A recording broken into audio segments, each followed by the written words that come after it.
દ્વારકા જિલ્લામાં હવામાન વિભાગ દ્વારા ઓરેન્જ એલર્ટ આપવામાં આવ્યું હતું, જેના પગલે ગત રાત્રિથી પોરબંદર જિલ્લામાં વરસાદ પડી રહ્યો છે.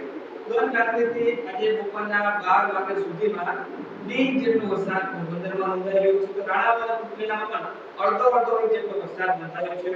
વરસાદના પગલે લોકોમાં ખુશી છે, ખેડૂતોમાં પણ વરસાદના પગલે ખુશી છે. પરંતુ પોરબંદરના ચોપાટી દરિયા કિનારે તોફાની દરિયાની સામે લોકો સેલ્ફી લેવા, ફોટોગ્રાફી કરવા પહોંચી રહ્યા છે, જે લોકોના જીવ માટે ખૂબ જ જોખમી છે. કારણ કે ગઈકાલે જ એક યુવાનનું ડૂબી જવાથી મોત થયું છે. થોડા દિવસો પહેલા પણ એક યુવાનનું દરિયામાં ડૂબી જવાથી મોત થયું છે.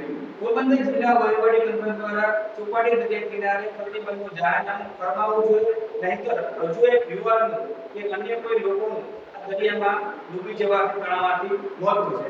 ખાસ કરીને દરિયા ચોપાટી વિસ્તારમાં પોલીસ બંદોબસ્ત રાખવાની પણ જરૂરિયાત છે, જેના પગલે દરિયા કિનારે નજીક લોકો જાય નહીં. હાલ તો વરસાદી વાતાવરણના પગલે લોકોને ગરમીમાંથી રાહત મળી છે, તો વાવણી પર સારો વરસાદ પડતા ખેડૂતોમાં પણ ખુશી જોવા મળી રહી છે.